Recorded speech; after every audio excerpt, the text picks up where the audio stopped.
You've got ideas, you've got ambition, you've got no time, or so you think. I'm Marissa Lonick, and I help busy moms with big dreams and no time. Join me each week as I dive into time management strategies, goal setting and achieving framework, and inspiring guests who are juggling mom life, work life, fill in the blank life. Dreams don't work unless you do, and just because you're a mom doesn't mean you can't still make it happen, whatever it means to you. Welcome to the Mama Work It podcast.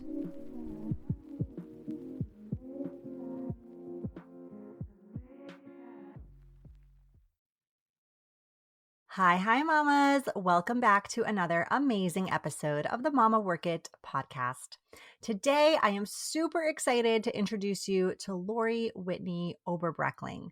Lori is a mom of four, corporate leader, podcaster, productivity expert, and author of the book Secrets of Supermom: How Extraordinary Moms Succeed at Work and Home, and How You Can Too. She is passionate about helping parents who want fulfilling careers or side hustles or passion projects while also wanting to feel present and connected to their families. Lori also kind of feels like my sister from another mister, as you probably have heard, and I'm so glad to have connected with her and to have her here on the show this week. So Lori, thank you so much for being here. Oh, I'm so excited to be here. I think this is going to be so much fun, and I could not agree more. I was like, oh my goodness, we are the exact same. It's so fun. Yes, we have so much in common. I love this. Okay. All right, Lori. Well, first things first, tell us more about you, how you landed here, not only as a supermom, but a supermom helping other supermoms. Yes, So I am, like you said, a mom of four. I'm a corporate leader. I still am doing all of those things. And in 2020, when I saw lots of moms struggling, right? You know, I was on the mom text where everyone's drowning and trying to homeschool and trying to do all the things. Everyone feels like they're failing.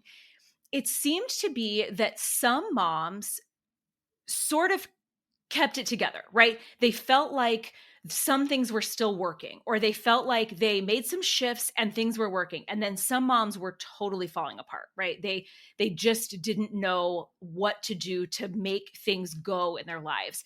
And so I kind of just got curious about it and said, what is going on here? What is the difference between the moms that are not thriving? I don't love to use the word thriving, but are managing, and the ones who didn't feel like they were surviving at all. And so I started doing some conversations with friends. Started doing conversations online, and then I did an official survey and some interviews with almost 200 women. And I pulled together 16 secrets, which turned into the book Secrets of Supermom, because there were some things that these moms were doing, and they were doing them differently, and they were working. And so I thought, okay, I had always had this idea to write a book in my brain, and I never really had an idea about what that book would be. And then all of a sudden, here was this opportunity to pull something together that could actually help moms. And so I pulled together the book, and that, came out into the world. We just celebrated our second birthday for the book, and, the rest is kind of history with that. Yeah. God, so many people think about 2020 and they have like PTSD about it. And trust me, I have my days where I think back to certain moments and I'm like, damn, that was hard. But so many good things came out of that time too, especially if you were a working mom, a traditional working mom during that time, because as hard as it was, you had a minute to sort of like get out of the grind of like running to commute and running to the pickup and running to the sports practice and running to this or that or that. And even though you were probably busier than ever during this time, it also sort of slowed down and allowed you to reflect on these things. And it sounds like this is what was helpful for you in allowing you to kind of go after that dream of writing the book, and the topic came to you in this way. And, I know for me in many ways, it opened up a lot of doors too into my entrepreneurial journey. So, I wonder, I wonder for how many other listeners and women out there, what it sparked for them during that time. Yeah. I mean, I think it changed work altogether, right? Because so I was already working from home. I've worked from home off and on since 2007. So, I mean, I'm like a from home worker, right? I worked in an industry that allowed for that because you traveled. So you worked from home and you traveled, you worked from home and you traveled. And that was the gig. And so I think a lot of women, right, no matter where you were, you started coming home and you started working from home. And there were just differences. There were kids in I worked from home for years with no kids on my screen ever. No one could ever hear my kids because I always had a sitter. I always had daycares that we used, right? That would have never been acceptable. And so it took some of that pressure off, right? Because you were like, well, my kids are here because your kids are there and everyone's kids are here, right?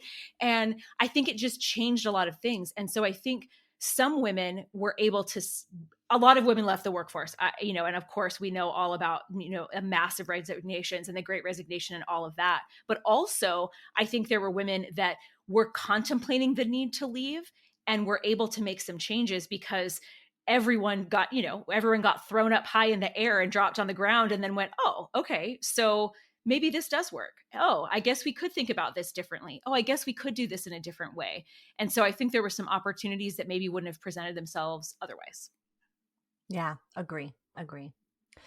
So let's dive into the conversation we're going to have today, which is all about work-life balance. I wonder, first and foremost, what does this mean to you when you think of work-life balance? What's your definition of this? Yeah, so for me, I want to be doing work that I love. I want to be spending time with the people that I love. And I want to be loving on myself enough that I can do both of those things really, really well.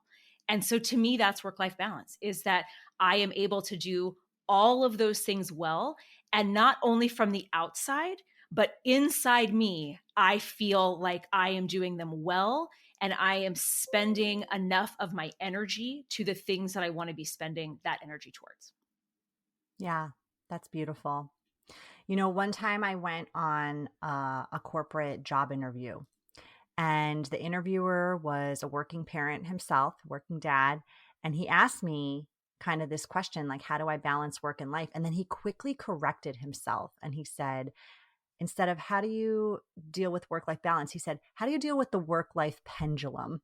And that Mm, always stuck with me because, work life balance is not an equal balance every day in my book, right? I mm-mm. mean, some days, yes, it's 50-50, and other days it's 70-30, and other days it's 80-20. And I think holistically, if you look at your week and you feel good about it, or your month, or just your life in general, that's the balance. It's not like a daily strive for perfection type of thing. Would you agree? Oh, 100%. You and I are so on the same page with that. It really is about that flow through life that feels balanced, right? Ultimately, life feels balanced. It doesn't mean that today, if I do back to back interviews, or today, if I have a major work project to do, or today I have a sick kiddo that's like throwing up every 20 minutes, right? My day is not going to feel balanced. There's no way for it to feel balanced on days like that. But overall, I can work to make my life feel like I am spending the energy that I want on the things that I want. Right. And so, yes, I completely agree with you that it is more, and you're right, it is like a pendulum. Sometimes it's like lots of work and then lots of life. And then sometimes you're right there in the middle and you feel like maybe that day is, quote, the same, right? Balanced. But yeah, I don't think it's about the minutes at all. If I spend today working 8 hours or tomorrow working 10 hours, am I less balanced on the day I worked 10? Maybe, but maybe not. And same thing with family. Am I less balanced on the weekend if I spend 100% of my time giving all of my love to them and not a second working? Does that feel imbalanced? Not to me. So I think it really just depends on those aspects of your life and if you're putting that energy where you want to be putting it. And it all feels like it feels like balance. I think that's really the thing, is that it feels like balance, not that it's actually balanced. Because you and I are going to have a different even definition, right? You're going to be spending your time doing different things than I will, and we could both feel beautifully balanced in our lives. Yeah, I think people forget that ultimately it's about how you feel, Mm. right? And that goes with anything you do. I mean, I'm a time management and productivity coach, and sometimes I even like cringe when I say that because I think on the other side, I think on the other side, when people hear it, they're like, oh, you must be like hyper organized and have all these spreadsheets and this organization tool. And I'm like, Actually, no, that's not really my life. I mean, of course, I'm organized to an extent. You have to be. I mean, you're a mom of four, you get it. But, I also kind of flow too. And like, I balance that sort of vibe too, right? Because to me, it's about the way you feel ultimately. You could be so organized. You could get your checklist done every day. You could, like, from the outside looking in, look like you have it all together. And if you feel like a hot mess inside, you're not thriving. You don't have the work life balance. And I say this from personal experience. Like when I became a mom, in 2013 to twins, it looked like I had it all together from the outside looking in. Like I had a great job, I had childcare, I had this, I had that. My house was like fairly clean most of the time. Like it looked pretty damn good. And on the inside, I was like, this is not working. Something's not right. So it Oh, really does need to be that internal feeling. And I think we kind of forget about that sometimes. yeah. I think that is an incredibly important distinction, is that if if everyone else thinks you have work-life balance, but you feel like garbage, then you don't have work-life balance, right? If everyone else thinks you look like a super mom, but you feel like all you're doing is being stretched and stomped on every day, and you feel like the complete opposite, then it doesn't matter what anybody else thinks. It doesn't matter what you are presenting on the outside. That inside feeling, that feeling of really feeling passionate and purposeful in all of those awesome things that you get to do, that's what it's really about. And I agree with you with the productivity tip. I don't think I've ever shared this story before, actually, but when I had little ones, so I was not super scheduled when I had little ones, because I thought, like, I didn't think that babies should have to cry and wait for food to eat on a schedule. I didn't think babies should have to cry and wait, right? So I was very flow with my babies, even though that really wasn't how I was in other parts of my life. And so that was always like a surprise to people that's how I lived, because that's what felt right for parenting, right? And sometimes things that feel right for parenting and things that feel right for your business or your job or your career are different, and you kind of operation or you like operate in different ways, but that's what felt balanced for me. And I totally get that, like, you might say, oh, I'm a productivity coach, and people think, oh, then she must have every minute scheduled, she knows everything, but maybe not, right? Maybe that's not how you get the most done. You get the most done by feeling you're in that flow. Yeah, I don't, by the way. I don't have every minute scheduled. Not even close. I am organized. I do set goals. I do have my systems, but like you'd be surprised if you saw some aspects of my life. You'd be like, "Oh, I do that better." Yeah. Please, no Yeah, one go in my totally. garage. Totally. Totally. Yes. Yeah, yeah. So, what do you think gets in the way most when it comes to work-life balance for the working mom? Yeah. So if I had to pick one, like let's say I have to pick the very top thing, it really, I think, is the over yesing. I think so many of us want to say yes. And maybe that's because we don't want to let someone down, right? Whether that's our boss or our partner or kids or, Susie down the block that just looks like she does it better. So we need to say yes all the time. Or if it's because we don't want to feel like we're not the perfect one, the one that can't say yes, right? Maybe it's what other people think and you're trying to please them, but maybe it's that inside view of you that feels like she should say yes.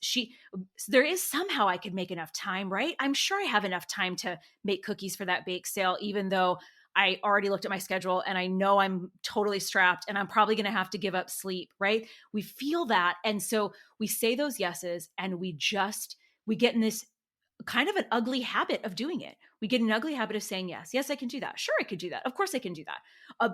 I know I would do that well. I bet I could do that better than most people on my team, right? We start to feel like, and that becomes the person that we are. And we are the yes girl. And it starts to drown us. It starts to drown us. We drown in our yeses. And so I think that is probably the biggest thing that I see with busy, ambitious working moms, because we do want to be amazing at our career. We want to be amazing at home.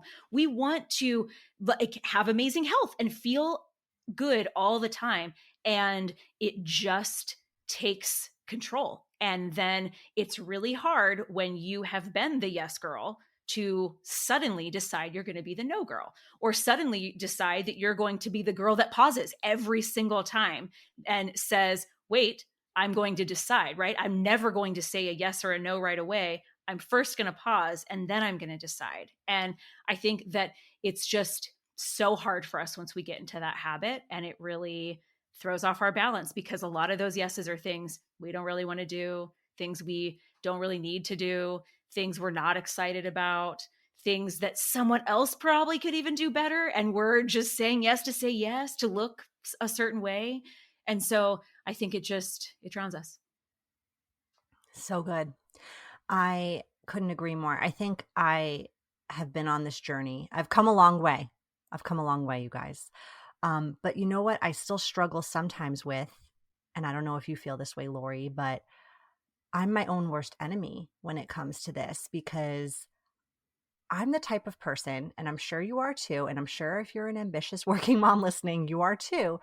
If you tell me you don't think I can do something, I'm like, watch me, bitch. I'm going to do it. I'm going to do it. I'm going to do it and do it so much better than you thought. Right. Like, and I'll do that to myself. Like, I will totally sabotage myself and be like, I can't do it. I'll be like, what am I saying to myself? Yes, I can. I can watch. I'm going to do it. And so this is kind of like this internal battle I have sometimes, where I have to be like, it's not that I can't do it. I know I can. It's that I don't freaking want to. And that's Yeah. okay. Yeah, that's okay. Yes, I totally feel you. I feel like sometimes I have to have this conversation with my own self and be like, listen, Lori, you don't have to prove to yourself that you're awesome, right? Like, you're good, right? You have done lots of things in your life that you are very excited about. You live a life that you love. There is no reason to prove that you could do any of these things better. There is no reason to prove anything to yourself. You have already proved it. You're already there. Chill. You do not have to say yes to this. Chill. You do not have to do that, right? You don't have to. And it is an ongoing battle, 100%. Yeah. Got to start telling myself to chill more. Chill. Chill. Yes. Yeah. That should be like my word of the year. My word of the year is actually listen, but maybe it needs to be chill. I know, for sure. I think all of us could use chill as the word of the year. 2024, here we come. Nobody Yes. gets any word but chill. Yes. That's the word for all the moms. Yeah. Yeah. Oh my gosh. Well, what do you think? I mean, you said in your book you have 16 secrets. I'm dying to hear what some of them are. Are you willing to share a few of them? Oh, absolutely. Yeah. Let me tell you. So I'll tell you my favorite. It's number one. It's the very first chapter. And then I'll tell you the one I struggle with most. How about that? Okay. Yes, let's do So it. number one is habits. And I think that this is number one because when I did the surveys, when I did the interviews, when I talked to the moms that didn't have to fight against themselves were the ones that were thriving the best, surviving the best. And it was those habits that they had in place. Now, it could have been a morning routine or an evening routine or some routine they had set up with their kids, but there was some sort of system, strategy, routine that they set up in their house. And like I said, it was different for all of them, but they all had that in place where they weren't fighting against their kids. They weren't fighting against their partner. They weren't fighting against themselves. They were just doing the thing. And you can't just do the thing if you don't have a habit in place of doing it. And so those women they didn't have to fight for that thing, right? They didn't have to fight for the morning routine or the dinner time routine or the bedtime routine. So all the other things that were hard that they did have to put into place were easier because they were only focusing on that, not on everything happening in their entire life. And so that one was just so big. And I don't know if you see that when you work right with women and doing productivity. I Yes. continue to see it over and over again, that it's really those habits that are so important. Yeah. And that totally helped me through that challenging time. I'll tell you, like, not just for myself and my own routines and things like that, but like you said, with the kids, because the kids were all off schedule, right? And I mean, it was on us. It was on mostly the moms. I mean, of course, if the dads were working from home too, they were in the partnership there. But a lot of this fell on the moms, this pressure to kind of create routines, schedules at home. I mean, 2020, we did Camp Lonic here. Camp Lonic. Yes. Literally, I created like a habitual daily schedule. And that's what got me through that summer of Yeah. working a corporate job of 4 kids. I think they were 5 or 6 and under at that point. I mean, it was insanity, but Camp Lonic and having those habits and structures is what got us through. So couldn't agree more. I think habits are so key, and they allow us to be able to be more productive, get more done without having to really motivate and push ourselves to do things. Yeah, 100%. I completely agree with you. And yes, I can picture my chalkboard with the summer schedule written on it and all the Mhm. times. And we still to this day use summer checklists of all the things that they get to go through. And then they're just in the habit of doing it. They love checking things off because they're a little like their mom. And then also they just are able to stay on a path, right? There's a path to follow. And then they just get used to it. And it isn't hard. It isn't hard anymore. And I think that, so if you want things not to be hard, figuring out a way to routine, systematize, or put in that habit is the way to do it. For 100%. sure. Yes, for sure. So the hard one for me. So the secret of help is one of the key secrets in our in the book. I think it's chapter 4, and that's the hardest for me. I still have to work on it all the time. I had, when I was first early in my career, delegating was like something I never did. Right? I always took extra things on myself.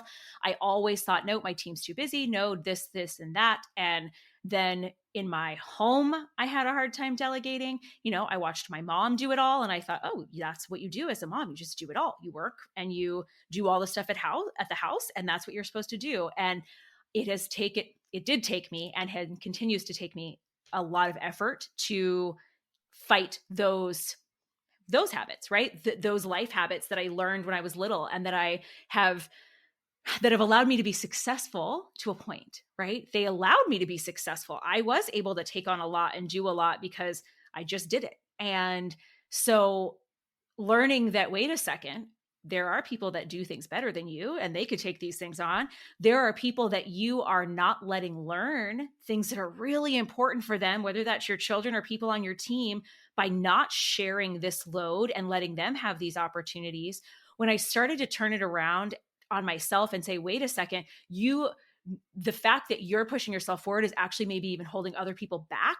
I was able to say, okay, it's not even fair of me not to ask for help. And then I started to get to the point where, yes, I actually deserve to get help, right? But my first step was reminding myself that you might be holding someone back. You might be hurting someone else's career. You might be hurting your children by not giving them these opportunities and asking them to do these things. And so that was my first step. And then now but I still all the time I go, wait a second, you can ask for help for that. It's okay to say that you can't do that. It's all right to be the one that can't manage all these things. It's okay. You're just human. So yeah, constant battle. Yeah, I know you're not alone there. And I love that observation because I think especially for moms, the catalyst that I think if you're struggling this will help you is, what are you modeling for the kids? What are you modeling for the kids? Like, break the generational curse. Do you want them to be grown-ups who don't feel worthy to ask for help, who don't feel they deserve help, who don't feel like that's something that's normal? You don't want that for them. So you need to model it in how you're acting and how you're parenting and how you're doing things. So thanks for sharing that. Yeah, absolutely. All right. What is one action step for our listeners to take today when it comes to creating the work-life balance of their dreams? Yeah. So I am going to not even talk about something we talked about today because it's so important. It's a habit, I guess. So maybe we'll go with the habit direction, but I do weekly planning. And for me, sitting down once a week to look at my master to-do list and to look at my entire schedule, work, personal, fun, kids, everything, doing that once a week, I do it on Sunday mornings, is the reason I am able to do all the things that I can do. And I think it's so important. So if you were to say, apply one thing, I would say start weekly planning. And you do that solo, or you do it like with your family or with your partner? So I do it solo first. And then once I've kind of looked and thought, oh, it looks like there's a conflict here, or, ooh, I'm going to have to ask for help here, or, ooh, we can't functionally do these things as a family. That's when I start to pull folks in, because sometimes I don't have children that drive yet. My oldest is only 13.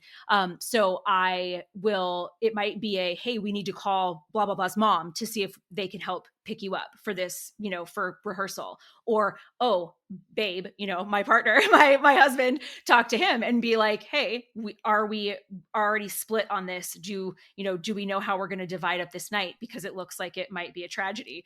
Or like I did my weekly planning this last weekend. We've got an orthodontist appointment coming. So, and I have a meeting at the same time. So said, hey, can you pick up this orthodontist appointment? I know I scheduled it, right? So I scheduled it intending to do it. Now I've got a meeting that overlaps. Do I need to move it, or can you take it? And so just being able to have those conversations. I definitely am still the owner of the family calendar. And so we share it because it's digital, so we all can see it, but I do a lot of the entries of it and a lot of the kind of conflict management. But we as a team pull together so that we know how to do it, and like the kids will step in. And my youngest daughter made dinner last night. She, she makes eggs and toast. She's 9. Does a great job with it. So she made that for everybody because we knew we had a busy night. And so just being able to come together as a family after that kind of planning is done, I think is really a nice way to get everyone to help and to not feel like I'm in this alone. Yeah, that's such a great tip. I agree. I think the planning and getting all of it out of your head too, and just kind of right onto the electronic calendar or the paper or however you're managing it, so that you're not starting your week off with anxiety or stress or like that just whole vibe that you're gonna carry with you throughout the week, right? It's good to just get started on a really good note. So great tip. Yeah. And I do that Sunday mornings, and I wake up Monday excited. Like I always wake up Monday like, all right, week, let's do this. Right. And I did not used to do that. I did not feel like that before. And I know it's because I was stressed about my week and I didn't know what was coming, and being able to just, get it all out of my head and go, okay, we've got this. We're winning. Yeah, Lori, we're so in sync. I love me a Monday. I know. All right. Well, good. We are going to head over now to our lightning round, where I'm going to ask you some fun, random questions just so our listeners can get to know you a little bit more personally. Are you ready? Yes, I'm ready. Let's do it. Okay. What is your guilty pleasure TV show? So I'm not a huge TV fan, but I could watch any episode of How I Met Your Mother and know like exactly what part of the show it's in. I would love the episode. So anytime that show is on, I'm down. Awesome. I've never seen it. I've never Oh, seen the it's so series. good. It was like Is the it? best. Oh, I loved every episode. Yeah. Good, good, good. Okay. What if you could go on vacation tomorrow anywhere in the world? Where would it be and why? We would probably go to Maui. We as a family just really love Maui. And so we'd probably go back. It's a good spot. Yeah. What's one app you can't live without? Ooh, Cozy. My husband introduced Cozy to us years ago when he was like, we have to use an electronic system. And I was like, no, my paper planner is enough. And so now the kids have access to it. They see it digitally in our kitchen. My husband adds things to it. It's perfect. Yeah, we've used that in the past. I'm a fan of that app. What is your cocktail of choice? Ooh, 2023 is alcohol free, but before that, it would be a Dos Equis with salt and lime. I love that 2023 is alcohol free. I love that play on words and just whole vibe going on. Everything's got to be a rhyme, right? We've got to make a party about everything, even if it's quitting Yeah, alcohol for this year. I think that's cool. Yeah, yeah. Let's see. What if you could only eat one food for the rest of your life? What would it be? Calories don't count. Oh, I love bean and cheese burritos so much. It would be, yes, I live in Phoenix, and so bean and cheese burritos are my jam. Do you make them or do you buy them? I make them, buy them, eat them at a restaurant, get them from a taco shop, I am happy to eat any bean and cheese burrito. In a box with a fox. Anywhere. Even a bad bean and cheese burrito is a good bean and cheese burrito. So yes. I did not know that this was like a thing in Arizona. They're so good. Oh, they're so good. It's Yeah. like, if So that's when it. I come to Arizona, is that what I should be eating? Is that the specialty? There are so many good Mexican things, I believe, right? Like so many yummy things, but I am just the bean and cheese burrito. I love refried beans, and who hates cheese and tortillas? I mean, come on, especially when it's homemade. Oh, so good. I know. I love cheese too. One of my kids hates cheese and I don't get it. I hope What? he No, outgrows this thing because no. that is just, he needs to live a happier life, I know it feels like a violation of with something. cheese involved in it, you know? Yes. Okay. Finally, what book are you reading right now? Oh, the last thing he told me. I am reading it because there's a movie coming out, and I much prefer to read the book before I see the movie. And sometimes I'll like it and sometimes I won't. But if I see the movie first, I never I never like that process. So I was like, I'm gonna read the book so I can watch the movie. Okay, nice. Yeah. Well, Lori, thank you so much for being here. Before we officially wrap up our episode, please tell our listeners where they can find you. Absolutely. Secretsofsupermom.com is the best place to go for everything. That is where my podcast is. That is where my book is, and all of my socials. Everything is right there. Thank you so much for being here. It was such a fun conversation. Yes, I loved it so much. You've been listening to the Mama Work It podcast. I hope you've enjoyed this episode and would love if you could take a quick minute to leave me a review on whichever platform you're listening from, and maybe even send a note to a fellow mama friend recommending it. Reviews and recs help this podcast grow and reach more like-minded, awesome moms. And if you haven't subscribed yet, don't forget to click that button so we can stay in touch, girl. By the way, if you haven't checked out the Mama Work It website, please do. There are lots of free resources and great articles there that can help you with the juggle of work life, mom life, wife life, fill in the blank life. So head on over. Thanks again for being part of the tribe. I'll see you soon, but in the meantime, keep on working it, mama.